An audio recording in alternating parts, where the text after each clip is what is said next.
Bienvenue bien-aimés dans notre émission Évangile dans 20 minutes. Bienvenue. Nous avons partagé la fois passée, encore une fois, notre message qui était intitulé « Trempe ton épée dans le sang ». Et ce message a été tiré de Jérémie chapitre 48, verset 10. Il est dit « Maudit soit celui qui fait avec négligence l'œuvre de l'Éternel. Maudit soit celui qui éloigne son épée du carnage. » Ici, nous avons bien compris que celui qui fait l'œuvre de Dieu avec négligence, quelqu'un qui sert Dieu avec légèreté, avec inattention, avec distraction, la Bible dit, cette personne est maudite. Ici, le Seigneur avait donné une mission à son peuple. Son peuple devrait faire ce qu'il appelle les carnages, donc le bain de sang. Son peuple devrait exécuter l'ordre que le Seigneur leur avait donné. Et le Seigneur a ajouté, celui qui les fait, mais qui les fait avec négligence, je l'ai maudit. Il fallait que son peuple fasse exactement, avec rapidité, avec persévérance, avec attention, ce que le Seigneur leur avait demandé. Et la fois passée, nous avons partagé sur l'importance d'évangélisation. En fait, ce texte nous a amené à tirer notre titre de la fois passée. Trempe ton épée dans le sang. Veut dire, fais ce que tu dois faire. Nous avons vu, faire ce que nous devons faire. La fois passée, c'était d'aller chercher les âmes dehors. Et nous nous sommes basés sur le passage de Matthieu chapitre 28, verset 19 jusqu'à 20. Il nous est dit, allez, faites de toutes les nations des disciples, le baptisant au nom du Père, du Fils et du Saint-Esprit. Et enseignez-leur à observer tout ce que je vous ai prescrit. Et voici, je suis avec vous tous les jours, jusqu'à la fin du monde. Allez faire de toutes les nations mes disciples. C'est ça l'œuvre que le Seigneur nous demande de faire. C'est ça les soucis de Dieu, les âmes. Dieu a des soucis. Les soucis de Dieu est que chaque être humain soit sauvé. Écoute l'évangile. La Bible nous dit, cherchez premièrement le royaume des cieux et sa justice, et toutes choses vous seront données par-dessus tout. Cherchez premièrement le royaume des cieux et sa justice, c'est quoi? D'abord, s'occuper de l'œuvre de Dieu. D'abord, faire ce que Dieu nous demande de faire pour l'avancement de son œuvre. Quand nous nous occupons des soucis de Dieu, la Bible nous dit, Dieu va s'occuper de nos soucis. Lui-même va accomplir des choses de sa façon de Dieu, de la façon dont on ne pouvait même pas s'imaginer.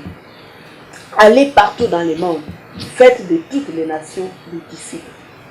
Aujourd'hui, c'est le terme qui est le plus négligé dans les églises. On a négligé complètement ce terme. Les églises n'évangélisent pas. Les gens se contentent seulement d'un certain nombre de membres dans les églises.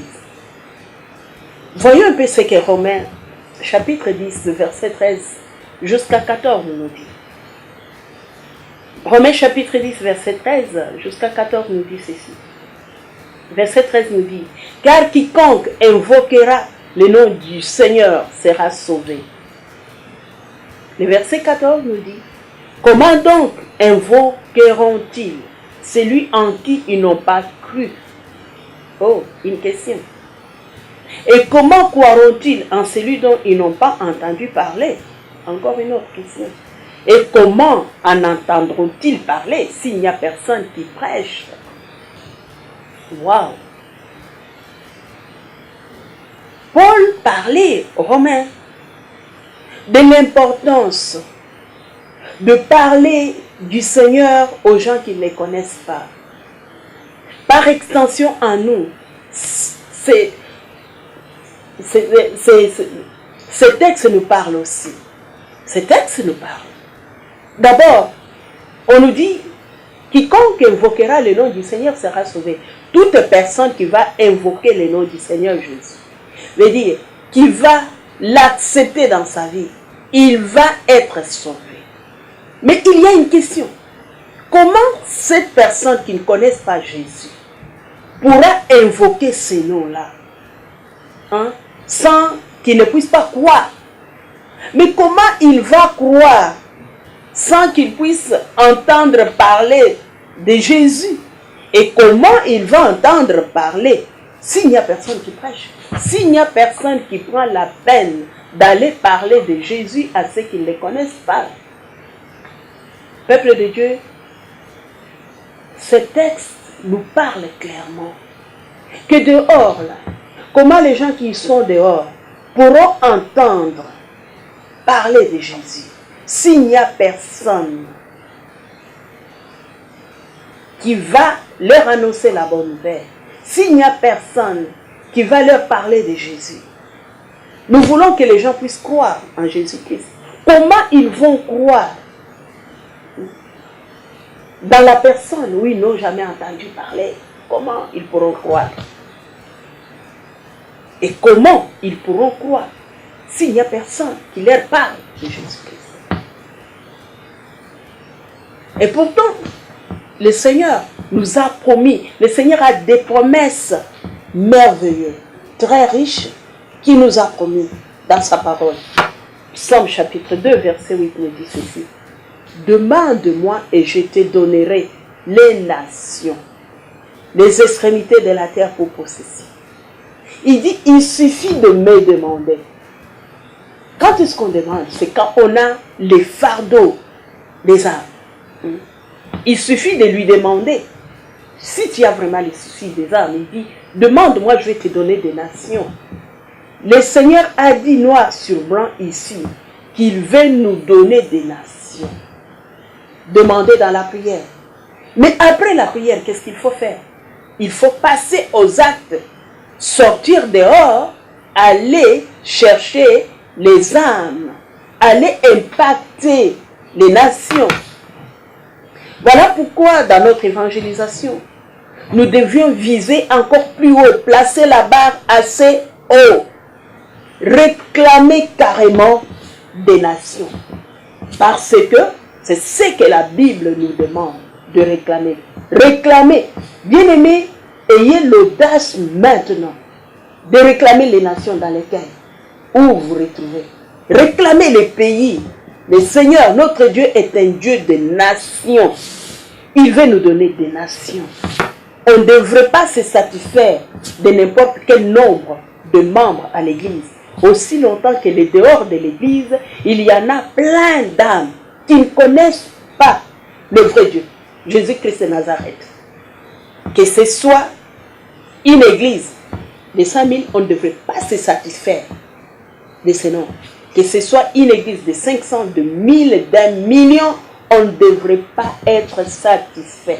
Aussi longtemps qu'il y a plein d'âmes dehors, on ne devrait pas cesser, en d'autres termes, d'évangéliser et de continuer à gagner de plus en plus des âmes pour Jésus-Christ. J'aimerais nous dire, bien-aimés, quelque chose de très important. Cette chose-là, c'est que Dieu désire que la terre lui revienne. Dieu veut la terre. Si nous construisons les églises d'1 million de personnes sans changer la société, nous avons échoué dans notre mission. C'est comme si nous avons construit un multinational ou un club populaire. Nous devons désirer que le plus grand nombre de personnes aillent au ciel, se convertissent.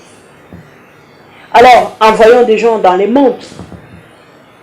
Alors, mes chers pasteurs, envoyez les âmes dans les mondes comme les grains de moutarde que Jésus a considéré comme une plante envahissante, afin que le royaume de Dieu se répande et prenne les dessus. Il y a des églises qui ont beaucoup de membres, des grands bâtiments, la renommée, la richesse, mais elles ne savent pas comment les utiliser pour qu'ils soient des instruments efficaces et stratégiques de la propagation de l'évangile. Pour qu'ils soient, du moins, des flèches aiguës dans les carquois de Dieu. Ce genre d'église peut aider à influencer et à établir les royaumes de Dieu avec beaucoup plus d'efficacité dans une nation. Parce que quand on a beaucoup de membres, qu'est-ce qui arrive? On peut facilement évangéliser par-ci, par-là, partout dans la ville. Beaucoup entendront parler de Jésus-Christ. Beaucoup d'églises qui ont censé faire un grand travail sont dans leur confort, avec un certain nombre de membres. On trouve que nous avons tout. Ils restent dans leur confort qui leur donne une grande paresse pour l'évangélisation. Il n'est pas suffisant, peuple de Dieu, de construire une très grande église pour que les gens disent du bien de vous. Non, il n'est pas suffisant. Ce n'est pas suffisant. C'est très bon. C'est très bon. Mais ça aurait encore été mieux si nous construisons des grandes églises et que ces églises deviennent des instruments stratégiques pour la propagation de l'évangile, carrément pour impacter les nations, amener encore beaucoup plus des âmes au Seigneur. Mais si on se contente des nombres, qu'est-ce que 1 million ou 100 000 ou 1000 ou 2000 ou 3000, qu'est-ce que ce nombre représente devant Dieu? Que ça représente devant Dieu. Normalement, de telles églises devraient encore continuer à proclamer l'évangile. Nous réduisons notre ambition à la satisfaction de notre désir personnel quand on le fait comme ça.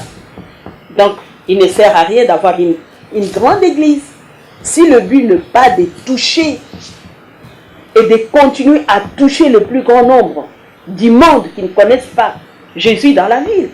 Non.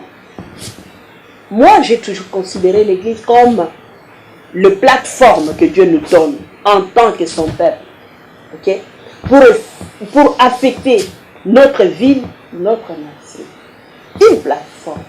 Comme un quartier général dans lequel nous sommes en train de former les militaires pour aller sur le champ de bataille, sur le champ de notre mission. Dehors, dans les maisons, dehors là où les âmes meurent. Par ailleurs, ce que nous avons constaté, d'autres, au lieu même de rester calmes, ils vont dans d'autres églises où c'est déjà bien établi, les membres sont déjà là, ils ont déjà accepté le Seigneur, d'autres ont des ministères dans cette église-là. Qu'est-ce que les gens font? Ils vont aller chercher à gagner les âmes qui sont dans d'autres églises. Quelle sorte de job? Moi, je trouve ça, c'est pas honnête. Je peux appeler ça le travail de destruction, détruire le ministère des autres. Et je vois parfois des églises qui pullulent de gauche à droite dans des villes. Ces églises-là, ce n'est même pas pour aller gagner les âmes. C'est seulement pour aller voler les âmes qui sont déjà au Seigneur, qui sont déjà dans d'autres églises. Voler de gauche à droite et former ton église. Non.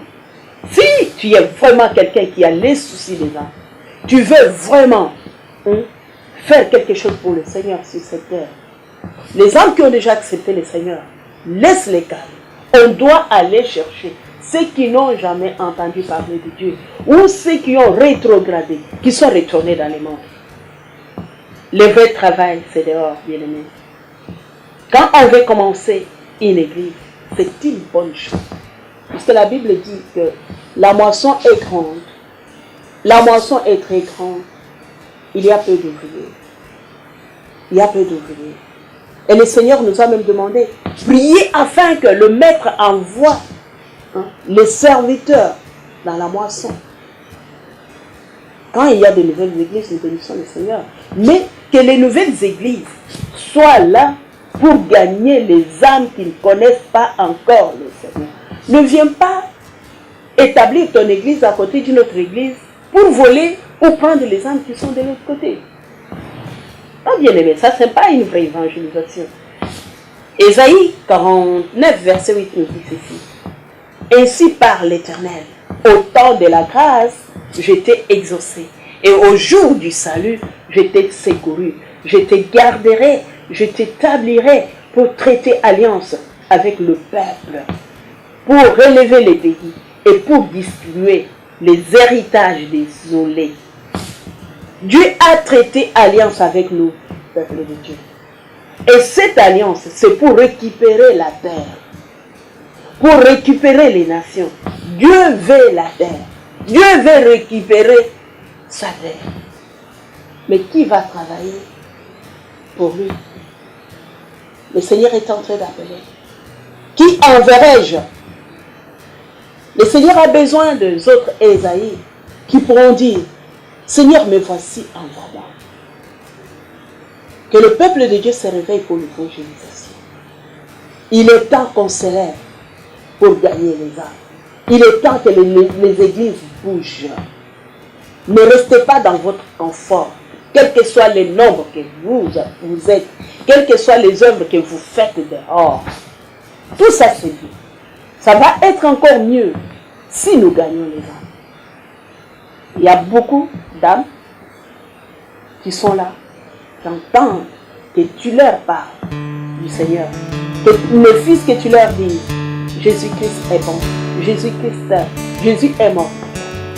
Je ne peux pas terminer ce message aujourd'hui sans faire accepter quelques personnes qui aimeraient bien accepter le Seigneur au travers de ce message. Tu peux faire avec moi cette prière d'acceptation du Seigneur, cette prière de foi. Tu peux répéter après moi.